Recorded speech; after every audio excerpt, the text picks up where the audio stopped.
Okay, this is the unboxing of the Warn XT17 winch and base plate. I just picked it up from the off-road place, and I'm going to mount it onto the KLR. This is the base plate pin, which is really super cool.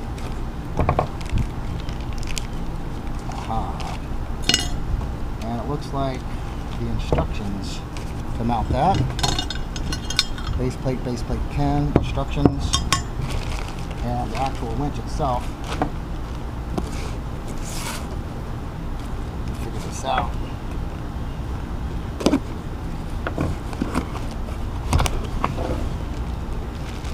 Okay, well, give you just a little bit of instructions here. It's kind of ridiculous. Alright, see what we got. This is the cool part. Alright. Little hook. Remote control. Not pleased with those connections, but in and out, very simple little deal. Power cable for the winch. Aha, and the winch. Very cool.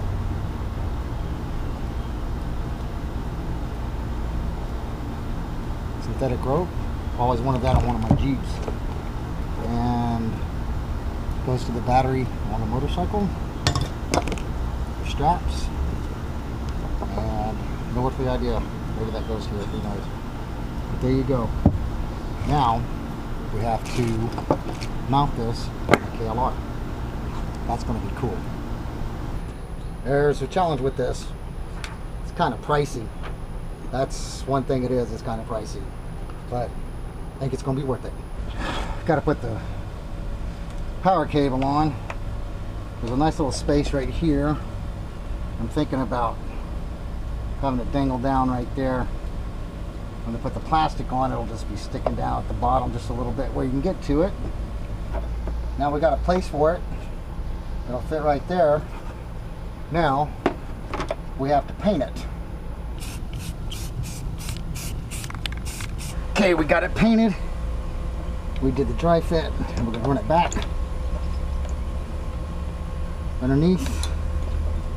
Let's put the hot on first. Put our ground on. We gotta be careful because I've got a ground that I don't have a connection on that goes to my 12-volt power outlet. It's kind of Mickey Moused on here. Okay. There we go. Got power. Okay, now we got to dry fit it. I decided that it seems like the heavier part of the winch is back here for whatever reason. So I don't know. I'm going to mount it this way, and if I don't like it, I'll just turn around. So the hook's going to be in the back. When I mark my holes, I'm just going to eyeball it to the center. Best I can do.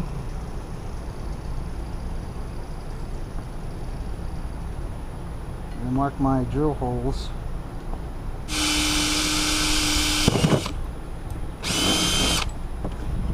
Plate goes right there.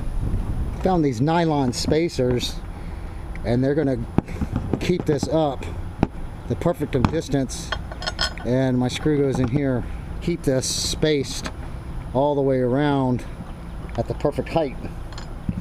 And I found these at Lowe's. It's pretty cool. I got to get my paint back out, and I got to paint these little dudes green, and then I can mount the plate like that. Now we got to put something in these little holes, and what I did for my top is I use rubber grommets, and they get squished out into the holes. They get all squished up and torn, and it's not watertight, so that doesn't work. So what I'm going to do this time is I'm going to use RV sealer that I use to caulk the side and the roof of the RV, and I'm just going to dab a little bit into the thread holes, and that'll keep water out of this box forever. Now these little guys, spacers, can just go on here, like this, and I get my plate and not my plate.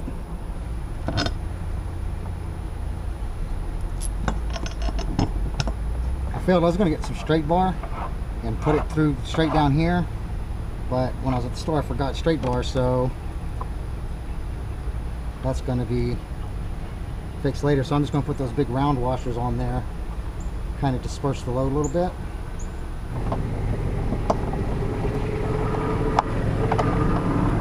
All right. Ta-da!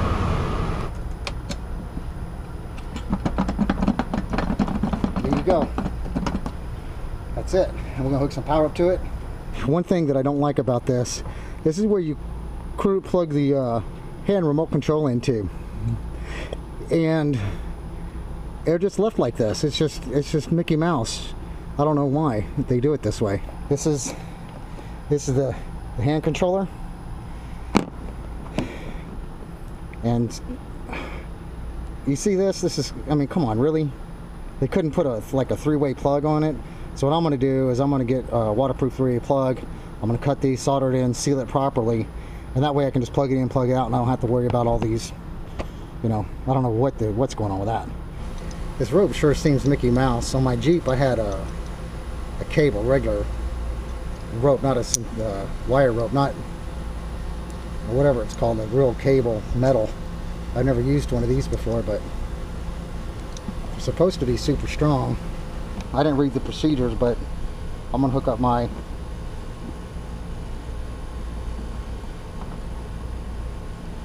hand deal first, which is awesome because it's got a long lead on there, and then I'm gonna hook up my power. Let's see, hot.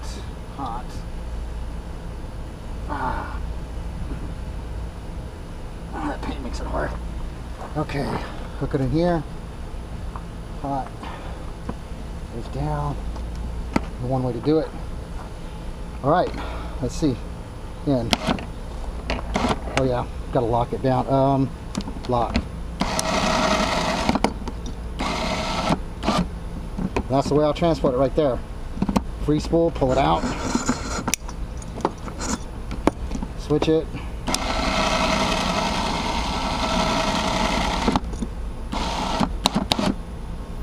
That's awesome.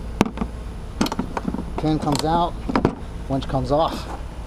Move it up front, do it up there. Get yourself unstuck. Winch goes back on.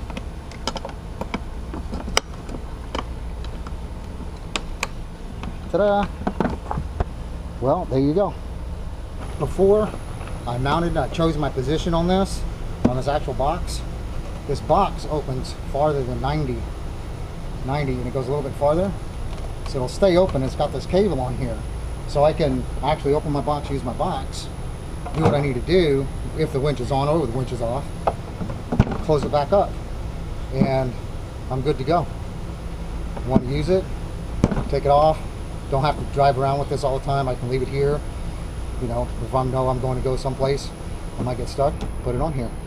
Fully mounted winch. And then now I can not only get myself out instead of calling people to help me, and those of you who see this know who you are, and I can load it on the back of the RV, the motorhome, by myself now.